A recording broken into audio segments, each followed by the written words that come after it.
Oh, and I forgot to adjust the volume level down. Let me turn the volume level down. It was up a little bit for Leslie.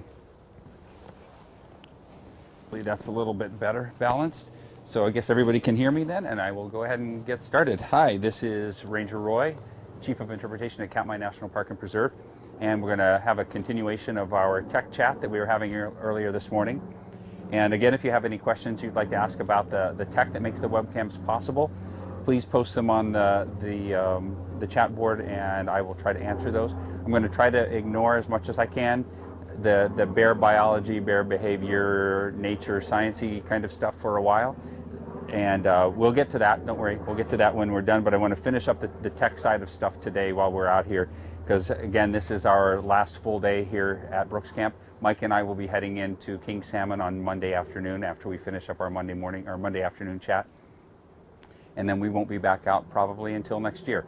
So this is our last chance to look at the tech. And for the last few minutes while we were setting everything up and getting ready for this, we had focused on a couple of aspects of the technology that make the bear cams work. And above me, which is what we were last showing, you can see the solar panels out near Brooks Falls that power the system here. The structure that is behind me, we affectionately call the Treehouse. It is the junction of the trail to the falls, which goes directly behind me, and the trail that goes to the Riffles, or the boardwalks, I should say, not trails, that go to the Riffles and the falls. And this structure is where everybody gathers before they go out to those locations to observe the bears. And it's a nice, somewhat out of the weather location. It's either shaded if it's sunny, keeping you nice and cool, or if it's raining, of course, it keeps you dry. But it also makes a pretty darn good place to put your solar panels. And so you can see two banks of very large solar panels here that are similar in capabilities to the ones down at the lower river, only we have more. This is there's much more power provided to this system. And then, I'm not sure if it's in the shot or not, but over all the way to the left, you can see some very small solar panels, and that was the solar system that we used to power our old webcam, the one that the Park Service with its other partners tried to implement back in 2008. Much smaller in comparison, which is one reason why we had some difficulties with powering it on cloudy days. So I'm going to try to keep the tech stuff kind of short now, because there's a lot of other cool stuff out at the falls we want to try to get out to see. And we already talked about the tech this morning, but I wanted you to see that and the Treehouse. And then we'll go ahead and we'll move inside here and take a look at the batteries and the solar charging equipment here. And what you're going to notice is that in comparison to the lower river, everything's just beefier here. Bigger batteries, bigger solar panels, or more solar panels. Very concerned about making sure we had enough power for this.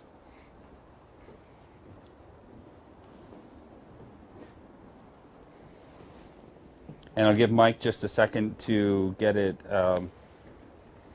stabilized here, and we'll make sure we're still live and that we haven't lost. And I don't know if you got me in the shot or not. Yep, you're all in. Okay, so we have two boxes here, as you can see, much larger than the small boxes that we had at the lower river. We've got, in this box, we have 6 batteries, and these are much larger. And I probably should have tried to commit to memory the size of these in case someone has a solar system at home and wants to know what we compare. But these are much larger, and they are set up in a 24-volt system, so different powering scheme here. And then over in this box, we have 4 more batteries, identical batteries to that. This is our solar controller charger unit, as is this. They work in tandem together. And an inverter to turn it into 110, because some of the things that function here need to be 110, other things need to be DC. So really nice, beefy system here. And just like the one at the lower river, almost every one of these components we can call into remotely over the internet and check the health of the system, which comes in really, really handy when you're sitting in King Salmon, or in the case of the folks that run the system, the IP video specialists. They'd like to be able to log in and see that everything's working fine and take preventative measures if they see something starting to deteriorate. And I was looking here just a little while ago. The system has 28.2 volts in it right now. So Falls Cam is doing great right now. Plenty of power here. So nothing to be concerned about with keeping this system powered. Now I'm going to go ahead and close this. Oh, actually, maybe I should look and see if there's a question first. If anybody has any questions about the geeky, techie side of things. Look like large deep freezers. Yes, they do.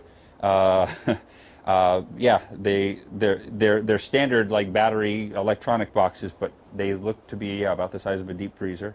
Um,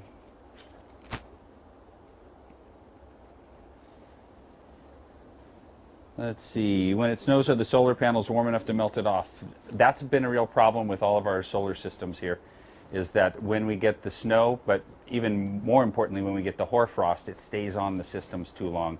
And if you missed this morning's chat when I mentioned hoarfrost, it's when it gets really cold and basically we have icy fog and it just condenses frost on everything. And the crystals can be really thick, about like that.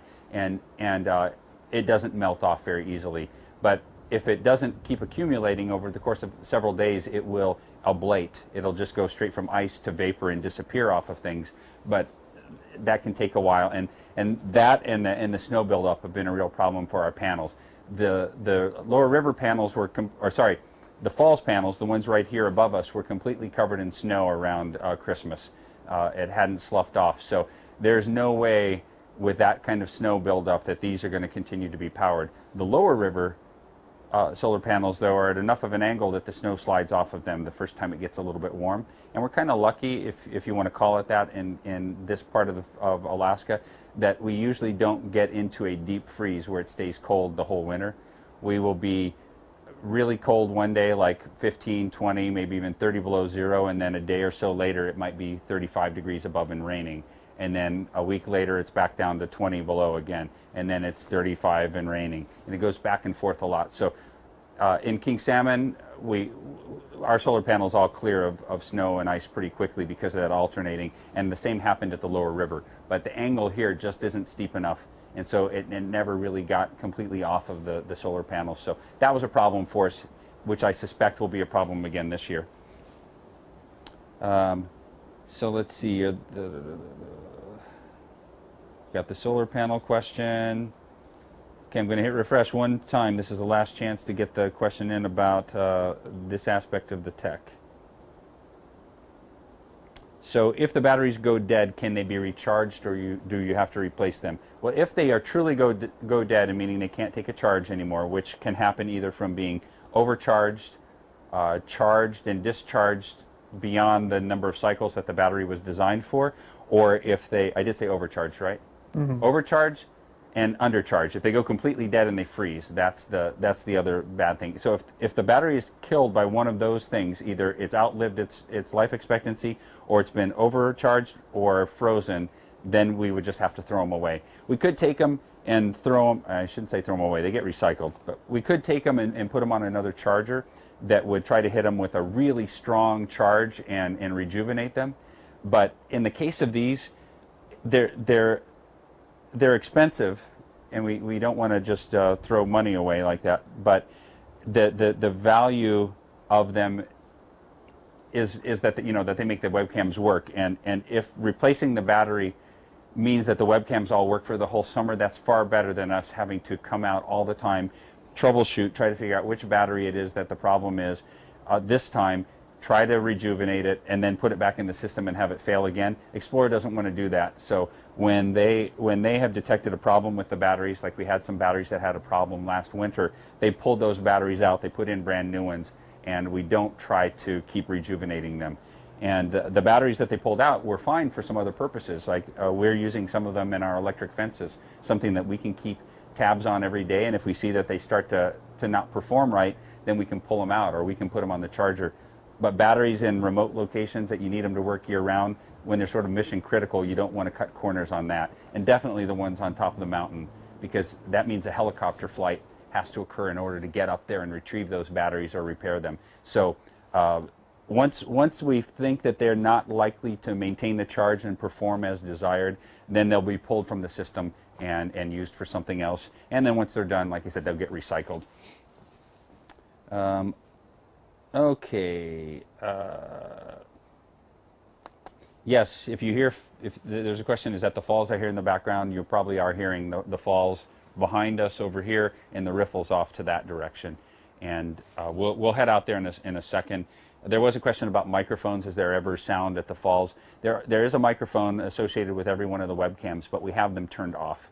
And the reason they're turned off is that we wanted to make sure that people out here didn't feel that their conversations were being recorded. They're not very good microphones, so they're not going to pick up somebody all the way across the river.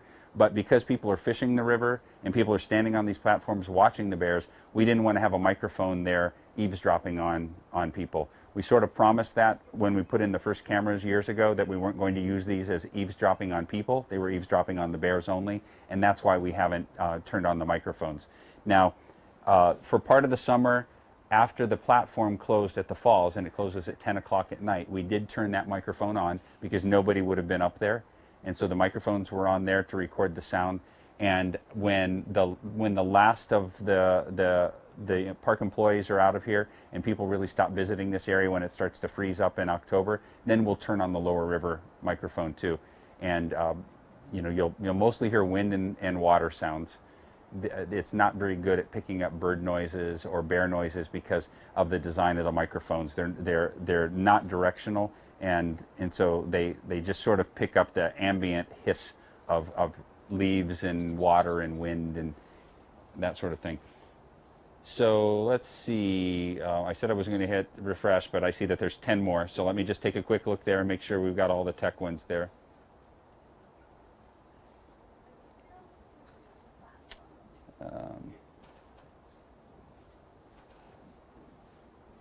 Okay, and I would tell people that are having a hard time the people that are having a difficult time getting the audio out of this chat, I would like to tell you how to fix it, but of course if you can't hear me, I can't help you. But I see some people on the chat are giving instructions, so if you could help one another out, that's great. Let them know about the mute button in the lower left-hand corner of the screen, or making sure their system sound is up and refreshing. That often helps. So everybody else still says they have audio, and you show we have audio, right? And we're broadcasting live. So okay, I'm going to go ahead and close these, and then we'll move on to the next little section here. I said this was the Treehouse, and that's our name for it. And I said that this was a staging area for people coming to go up to the falls. And the reason it's kind of a staging area is that in July, I'm probably making a lot of noise. In July, there are frequently more people wanting to go out to the falls and watch bears than the area can accommodate. We limit the number of people to 40 out there, and so oftentimes in July there might be 80 to 100 people trying to get out there. And so when that's the case, people will stay here and they will wait until their time is called to go to the falls, or they'll go down to the Riffles where there currently is no maximum number of people. We haven't exceeded the capacity of that platform yet. And while they're here, a lot of people will just sit around and review their photos, but we also put some exhibits in so people could learn a little bit about the bears that they're about to see when they get out to the falls. So I'll just take a minute here and give you a tour of this. I wanted to start over here because a couple of days ago someone asked on one of our chats, what do we think bears dream about? And if any of you were on the chat, my answer was, well, probably salmon.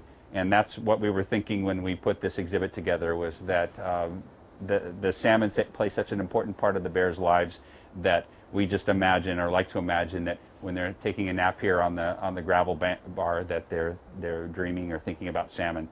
And I know you can't read all this here, and I'm not going to read it to you, but here's a typical sockeye salmon size. So I'm almost 6 feet, just a little bit under 6 feet, and you can see the general size of the salmon. There are some that are bigger than this, and then definitely some that are smaller, but that's average size, which is about 5 pounds of salmon, and it's about 4,500 calories per salmon. And I like these facts like this. That's equal to about 9 cheeseburgers. And an adult bear can eat 90 pounds of salmon a day. So when you hear us quote that periodically, this is what we're referring back to, the work that we did to come up with this sign. And I'll just give you a quick tour of this area. The first panel that you come to when you enter the Treehouse is one just describing basic bear facts. And the reason I want to come over to this one next is because we have another tactile thing here. So here's my hand next to a bear's paw, front paw. And this is a cast made of a bear on the Katmai coast. This was not here. It was in deep, fine-grained sand. It's a really nice cast. And some basic information on the bears. And then he's going to have to pick up the microphone to go into this other one. But I wanted to show you one more thing in here before we head out to the falls.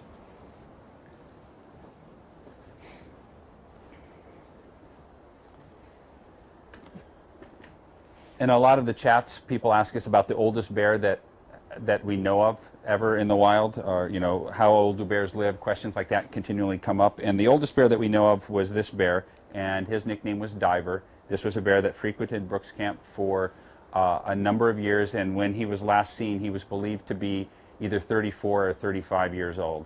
So that's the oldest bear that we know of in the wild. This is not his actual size. The material that he's made out of, which is sort of a thick formica, only came at the time in 4 by 8 foot sheets. So this is 3/4 size for Diver. So I would have been, back here, and Diver's rear end would have been up maybe this high. So anyway, even this size, this is an impressive bear. And you can see, well, think about this for a second. What time of the year do you think this photo was taken? I'm going to give you just a moment to ponder that. Your choices would be July or September. And by looking at him, I would say definitely September, because look how low his belly is hanging down there. He's almost dragging the ground. This is definitely not a lean July bear. Diver was known for being very good at fishing and diving, and could utilize almost all parts of the Brooks River. He could fish the lip of the falls, he could fish the jacuzzi, he could fish over where Otis fishes, he would fish the mouth of the river, and he would dive underwater, resurface like 30 seconds later, far from where he entered the water, and have a fish in his mouth. So pretty amazing bear. There aren't many bears that dive anymore, and he's sort of been commemorated as part of our exhibit up here. And Mike maybe can give just a slow pan around this area. We have another panel on fishing strategies, another one on competition amongst the bears over to the right, and school for cubs over a little bit to the left. And then all the way back over here where we tried to hide our cart full of junk that we need for the chat. Oh, and it is out of the frame. We have another one just on humans and bears together. So what we're going to do is carry the camera up to the falls right now and continue the chat from there. And I'm gonna carry the camera, and I'm gonna have Mike wheel the cart behind me. It'll get a little awkward when we get to a gate up here, where we've got to go through a metal gate that is designed to keep the bears off of the boardwalk. And so I may lose you. If I lose you as soon as we get out there, I will go ahead and I will fire everything up again. So bear with us as we make the transition out to the falls now. Yeah, I know, I said bear with us. It's a real occupational hazard of working here. The pun was not intended, but it's unavoidable.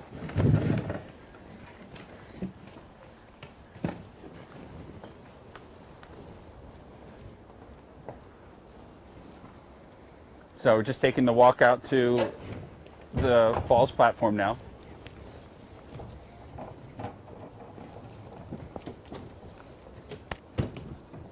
And the reason we have to bring the cart with us is that we're trying to keep an eye on the battery charge on the transcoder, the device that connects us to the internet.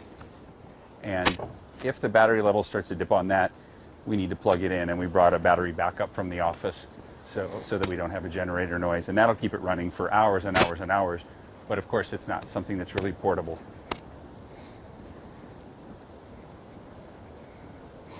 So I'm approaching the other gate that's here, and we have a gate like this at either end of the boardwalk.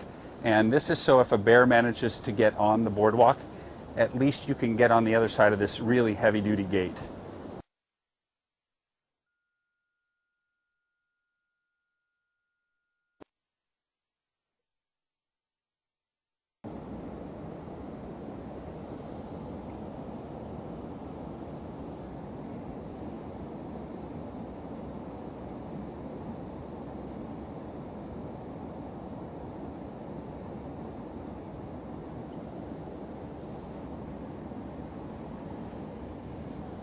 Doesn't seem like it. I think there may just be a little bit of a delay. Let us know if you can hear us now.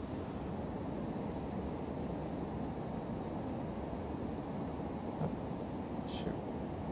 20 new comments. Oh, yep. Okay, good. Okay. Thank you for being our tech support. That's one thing that we really miss out on when we don't have Explorer.org at the other end of this, is that we can set all of this stuff up in advance before the switch gets turned on, so that you don't see all this amateurish monkey wrenching of things behind the scenes. And I wish you could see this camera, how it's all put together, but I'm sort of glad you can't because it's it's a bit of a mess. So one little tech stop here is that there is the transmitter that transmits the signal from here to Dumpling, where it's merged with the signal from the lower river on its way to King Salmon. So I wanted to stop here and show you that, and looks from the comments like we cut off at about the point where I said, and here's the gate. The gate is just like one at the other end of the platform, or the boardwalk, and we don't have Wi-Fi down there, so we didn't show you the walk in here today. But we have a gate like this at either end, and these gates are designed so that if a bear gets on the either end of the platform, that there will be a safe zone in the middle where people can retreat to until we can get the bear off of it. We've never had a bear that we know in the middle where people can retreat to until we can get the bear off of it. We've never had a bear that we know of try to get up onto and around these gates. We have had bears a couple of times poke around the edges of the platform, like up at the bear viewing area, and we'll show you those when we get in there. But it's never been a problem if you're worried about it. But were it to happen, it could be somewhat catastrophic. So we want to take all the measures we can to make sure it doesn't happen. Okay, we'll try this again, picking it up and moving. Maybe we can maintain the connection for the last little bit. And as we're continuing on too, this is, you know, the kind of the final leg of everyone's trip out to Brooks Falls. And I love standing at the falls over here and watching people when they first happen to walk forward through this gate and they round this little bend up ahead, and I see their faces light up as they, you know, end up seeing 12, 15 bears or whatever it happens to be in July. So it's always a really amazing experience for everyone coming here. So this is the view he's talking about when you come right here and then you suddenly see all of the bears sitting there.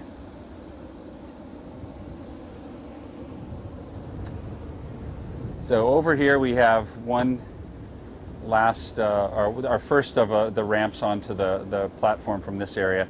This is used as an emergency exit and also used by people fishing the river who need to go around the waterfalls. So they'll come in here and then they'll walk out the platform and continue downstream past the riffles.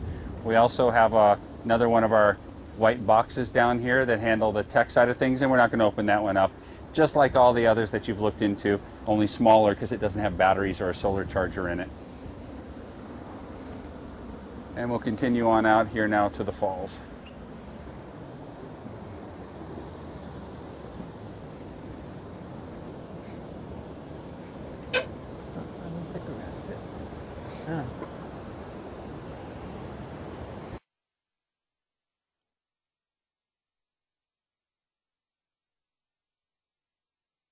The Wi-Fi generators, you've seen the transmitters. About the only thing you haven't seen are the repeaters on top of Dumpling. And so that makes up the tech that gets the signal out of here and gets it out onto the internet. And once it leaves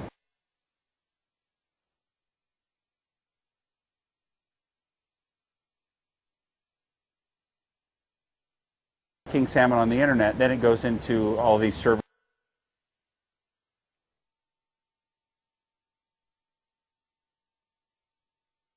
that are controlled by Explore and their partners, and that's where the additional bit of magic occurs that makes the streams available to everybody. We've got people at Explore that design the chatting mechanisms, working with the Discus people, really talented folks that keep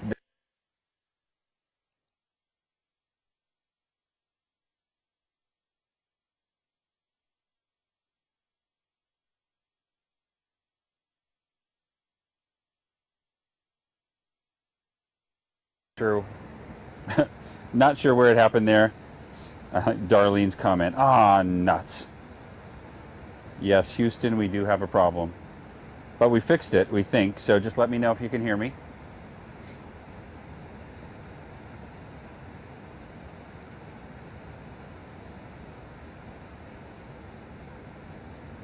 On again, Teresa says. Okay. So I wish I knew where I stopped so I don't repeat myself.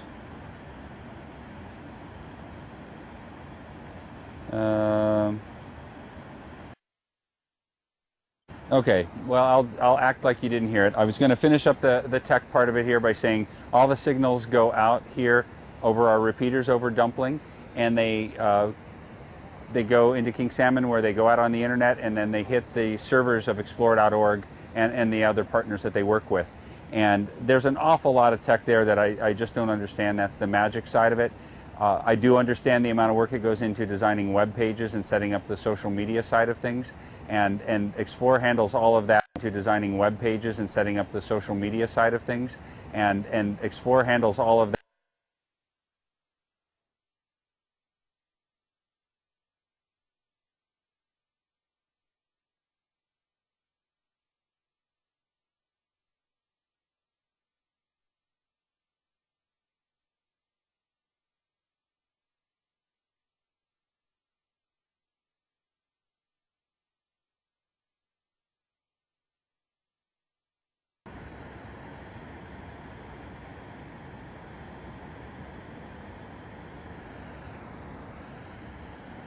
Okay, I'm on. People like the bear pun.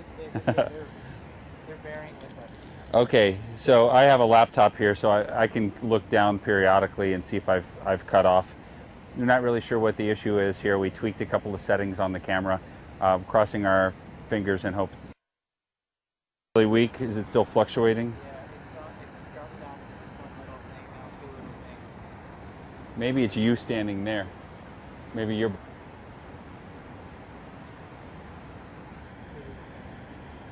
We're currently functioning. It's definitely a Wi-Fi issue here. We're close to the Wi-Fi hotspot, so I don't understand. Maybe it's just there's enough. We're gonna, I think, maybe just try to wind up the conclusion to this, and then go to another spot, perhaps down at the lower river again, and finish up the chats down there. Are we still on, Mike? Okay, so it still says live. So what I last left you with was letting you know that once the signal leaves King Salmon, it's in the hands of Explore.org, and they handle the web design, the social media, and all of that aspect of it. Marketing, you know, perhaps you even saw the webcams being advertised on Times Square at the end of August and the 1st of September. So they do all of that and make sure that the signal goes out. But the last key to the tech, the thing that really makes it work, is having those volunteer camera operators. The volunteer camera operators are scattered around the country. We've talked about them before, and they do an amazing job of watching these cameras, multiple cameras at a time, controlling them, making sure that they're always tracking the action so that you don't miss anything sitting at home. And if you haven't thanked your cam operators today, you ought to do that. The experience that we all have would not be even remotely the same were it not for their efforts. So I thank you. I know Mike thanks you, and I'm sure everybody watching thanks you too. So keep up the good work, and we will go ahead and finish the tech side of it here right now. And well, we may over the winter sometime talk about tech again. Maybe when we fire up the Beluga cam, we'll talk a little bit about that. But I think we're ready to go ahead and try to answer some questions about bears again. How's the signal looking? Signal's pretty weak. People were saying there's some pixelation, but no one's complaining about not hearing it. Okay. Well, I'm going to trade places with Mike for a second, and then I'm going to give this rig the evil eye and see if I can figure out what's wrong with it.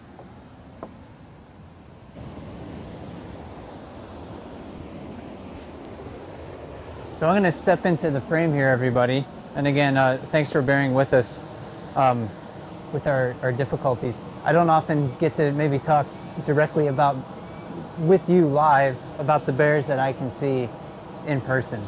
But right now, the bear closest to me in the falls, about 2/3 of the way across, looks like number 89, who's nicknamed Backpack. And the one on the far side of the falls, I'm sure many of you recognize, a fan favorite of the bear cams, and that's number 480, who's nicknamed Otis. And both of these bears, I think, you know, kind of show quite a contrast, not only in size, but their fishing styles. Backpack is a bear that actually is sort of ascending in the hierarchy here at Brooks Falls. I do remember that bear as a yearling cub, sort of timid when it was moving through this area with its mom, and it had an injured leg in 2007. And then as it came back as a sub-adult bear, a 2.5-year-old bear, it was very small, very skittish. We hardly saw any of him in 2008, but now he's a regular visitor to the Brooks River and to Brooks Falls. And he's one of those bears that I do like to watch from year to year, especially to see how he's fitting really into the hierarchy of bears here at Brooks Falls. And of course, Otis, one of the more patient bears I think that you'll ever see. Very focused on the task at hand, staring right down into the water over there, waiting for a fish to come up and swim near him. And again, if you happen to see that we go dead for a period of time, please let us know. We do have a couple of maybe questions that have come in here that I'll try to answer while we have a few minutes. And one is, have there ever been any rogue bears that have entered the area close to king salmon, for example, that have had to be removed due to it being dangerous? And unfortunately, in king salmon, there are bears killed virtually every year in defense of life and property. So they go into into areas near people's homes. They get access.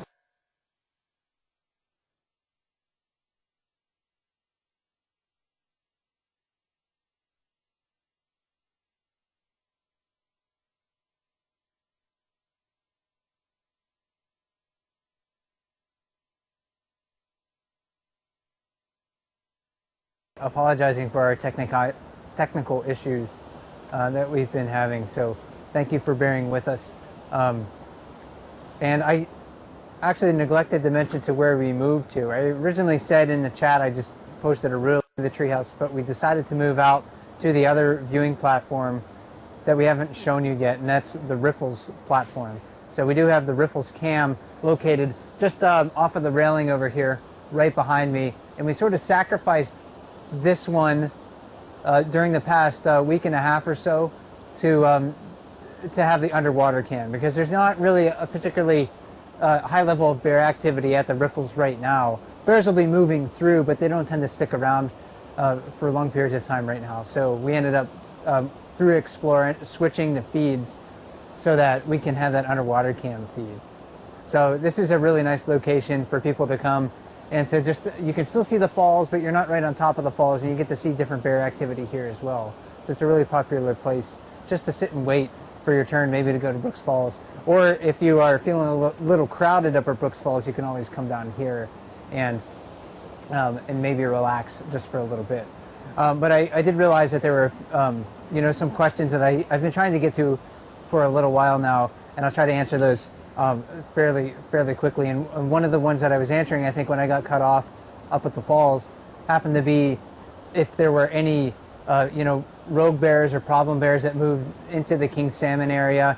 And every year, as I was mentioning before, bears in the king salmon and Naknek area are killed in defense of life and property. So that happens when a bear starts destroying property, for instance, maybe becomes a threat to people.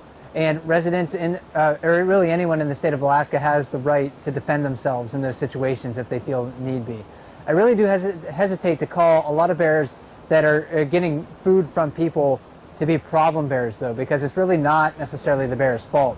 The bear is just making a living in the easiest way it knows. And if we provide opportunities for bears to find food and get access to easy meals, then people are really the ones at fault. So we have to be ultra careful to make sure that that really doesn't happen. So we don't leave pet food outside. We don't let bears have easy access to things like dumpsters where they're going to get easy access to food. But unfortunately, it does happen, and it does seem to happen every year. And I think another question that I saw earlier in the queue, and we're not going to get to all of them, so again, I apologize, and we'll try to answer as many of them as we can afterwards in the next few days or a week or so. But another question that I did see in the queue was, do we have any plans to expand the Falls platform? And currently we do not have any plans to expand the Falls platform. We could easily build just giant grandstands up at the falls, and you could maybe seat 100, 200 people at Brooks Falls. We realize that right now it is crowded up there in the middle of July, and if you haven't been here to experience it in July, you do have to wait your turn during the middle of the day to get out to Brooks Falls, because there's such a high demand to go to the falls platform, and the falls platform only holds 40 people at a time. But we do need to consider not only the experience of people coming here, but also the bears as well too. If we ended up putting grandstands up there, for instance, or expanding the falls platform, that could have an impact on the wildlife that maybe we don't anticipate right now, a negative impact on the wildlife. So right now, we seem to have a lot of bears still fishing at Brooks Falls, and many of them don't seem to mind having 40 people and 40 camera shutters pointed at them at any one point in time. So we don't really have any plans at the moment to expand the falls platform. And Roy, I know you've been scrolling through the comments over the past few moments or so. I didn't know if there was anything else that you saw in there that we could address, or maybe we could wrap things up. Mostly, you don't have to keep walking away. Mostly the comments have been no sound, no sound, no sound, no sound. So I'm trying to get through those to see how far back we get. And now I'm past those. Somebody did ask, with the construction of the bridge, were we planning on adding more rooms at the lodge or the campground or anything like that? And the answer to that is also no. There are no plans to expand the operation here at Brooks Camp. The demand is there for sure. In July, we could probably double or triple the size of the campground and the lodge and still sell out all the time. But as Mike said, we have to strike this balance. And if there's ever a decision that needs to be made, whether or not it's more services and facilities at the that would impact, but it would impact the bears, we're definitely going to not build that. This place is here for the bears, for the protection of all of the wildlife, for the natural processes here. So you won't see a big mega resort going in here. That's not in the plans by any stretch of the imagination. And the mission of the National Park Service really does boil down to conserving the resources unimpaired for future generations and allowing people to enjoy them.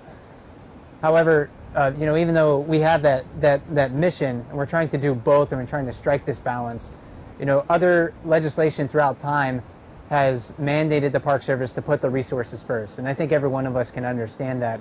We don't want to put our enjoyment today over the bears and the future experiences that people may have in the future. So I think we have to sacrifice just a little bit at this point in time, right now in 2013, and thinking about into the near future as well, sacrificing a little bit of our enjoyment and our convenience to make sure that people coming here in the future can have maybe these remarkable wildlife viewing opportunities like we have right now. Has Scaredy Bear been seen this fall? No. In fact, there's actually a lot of really large males that I haven't seen this fall. I haven't seen him. I haven't seen 856. I haven't seen number 218, Ugly. And those are bears that typically we happen to see by this time in September. So Leslie did say that she's probably only counted about, I think, what did she say, 40 bears? I can't remember off the this top of my September, head. about 40. Yeah. About 40.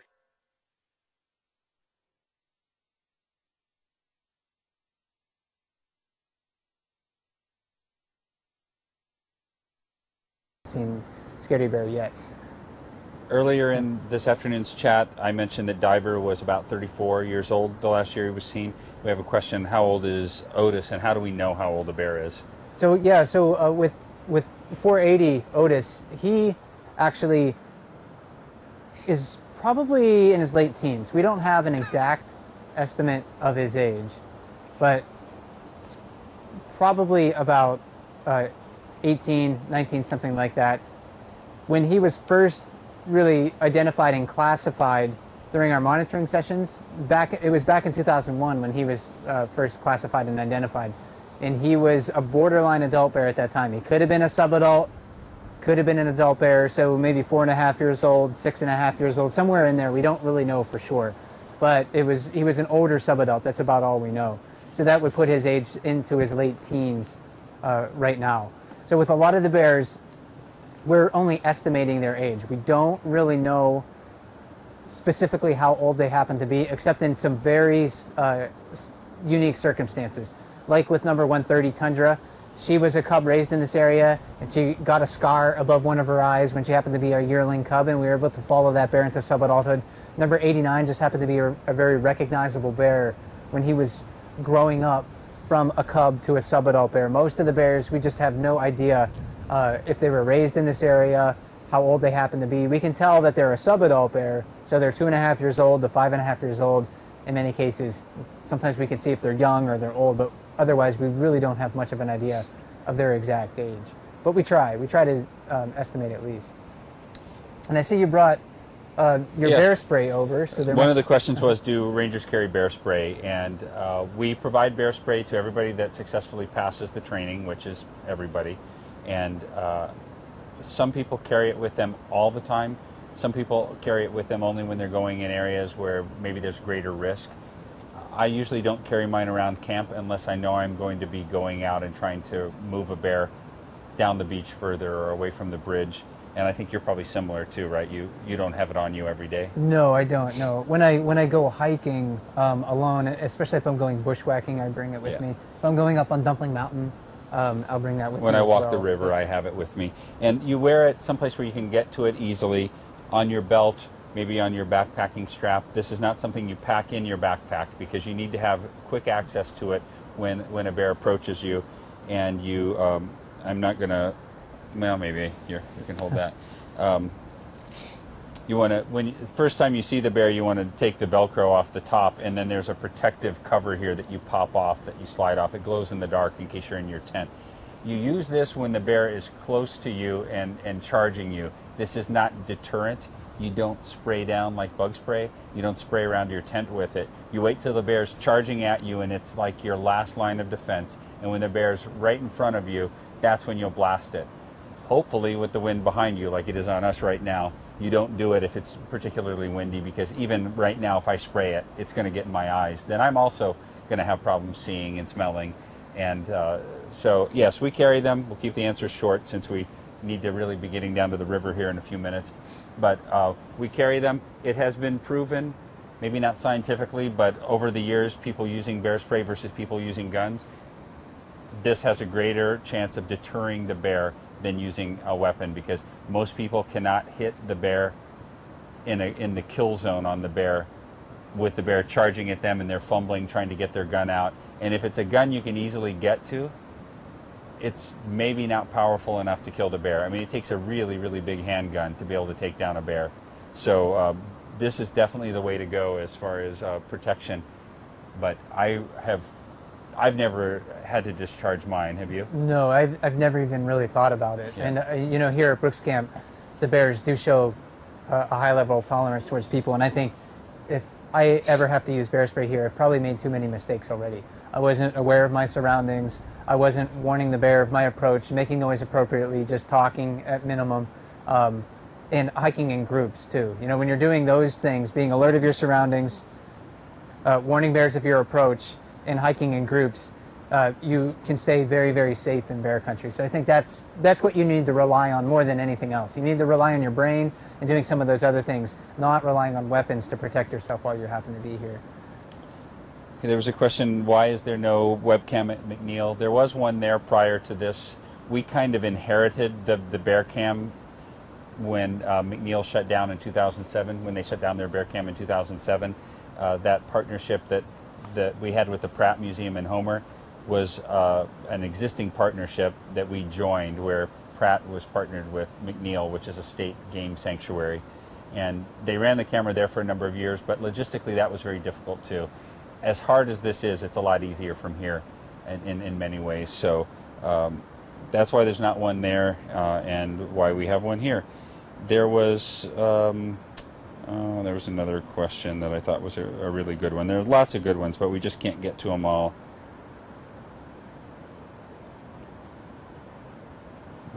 What do you enjoy the most about working here? I like that one. I really like, well, watching the bears, I guess. I really enjoy exploring the volcanoes. One of the reasons why I wanted to be a park ranger is because I can in many cases get to live within a national park, and that's sort of a real benefit that I have. So in the summertime, I get to live in the middle of Katmai National Park, and I have great access to these remarkable wildlife viewing opportunities, great access to exploring a place like the Valley of 10,000 Smokes, and we don't really talk too much about that on the Webcam because that's volcanoes, and we should talk about that. And this winter, maybe I'll put some things online to give people a better understanding of what that place is if you're not familiar with it. But if you really like, you know, volcanoes, and you really like bears, and you really like watching salmon, this is probably the best place in the world, one of the best places in the world to actually do that. And in July, for instance, I'm out almost every evening watching bears because this is such a unique experience. It's such an enjoyable experience for me to get to know these bears on an individual level. When we were talking with Leslie earlier in the day, you know, when she's collecting that data, that allows us to know a lot about these bears on an individual level.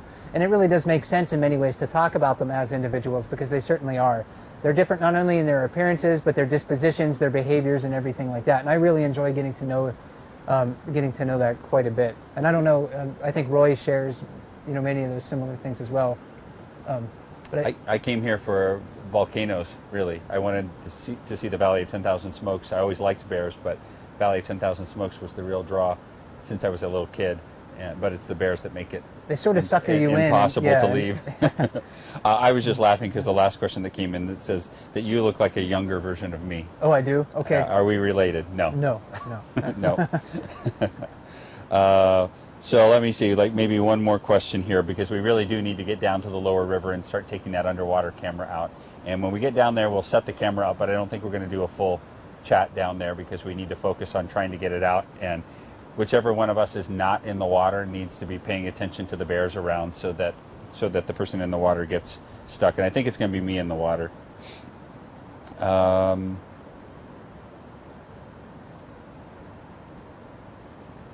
had one a second ago. Oh, well, somebody asked, does someone actually wear bear spray? I have never known anybody to intentionally do that, but we hear that a lot, that people think it's a deterrent and they'll spray their tents or they'll spray themselves. So, and I've seen it on TV shows too, where they've sprayed themselves down with it. So, no, I have never seen it, but I know people that have accidentally sprayed themselves. They sometimes go off in vehicles. They've gone off in one of the employees' pockets. He put it in there, and it's very irritating too. It's burning. It's peppers. You know, it's highly concentrated essence from peppers. So it's not a pleasant thing to get it on your skin anywhere. Yeah, get the hottest pepper that you know of, juice it, and then just dump it in your eye. That's kind of what it's like. I've been told. I've never felt it, but I've talked to people who have had it on their skin or in their eyes, and they say it's just debilitating. It's really not a pleasant experience at all. Okay, so sort of two quick questions here, and then this will be it for the night. The lodge closed on the about noon on the 18th of September. That's the last afternoon that anybody could be in the lodge, in the dining hall, and all of that. Park rangers don't eat in the dining hall, so there's a question about where are we all eating now that the lodge is closed and camp is closing. So we don't eat at the lodge. We all eat at home. We are allowed to eat at the lodge, but it's expensive. So, you know, I can buy a lot of food for a lot less money than I can afford to eat at the lodge. So that's a special occasion when family or friends come to visit. So specifically the question says, like, where's Leslie and where are we all staying now that the lodge is closing down? Well, there's still a lot of Park Service housing here, and there's still a number of Park Service people around. And so they will all be concentrated in one area as we close down other parts of Brooks Camp, making the place winterize, getting the place winterized. So yeah, that's, you know, you keep hearing us say that we're going to be heading out of here tomorrow. We're not by any means the last people to leave. There will still be people here for another 3 weeks, including Leslie and people helping her do bear monitoring, the maintenance guys, law enforcement. So there'll be a bunch of people around. You'll probably see them on the cams. One of the last things you will see human beings doing out here that are Park Service human beings is removing the bridge. And as soon as we know what day they're doing that, we'll let you know, because that's a really fun thing to watch. And with that, I think we will go ahead and sign off for now. And again, thank you for sticking with us during the rough technical times.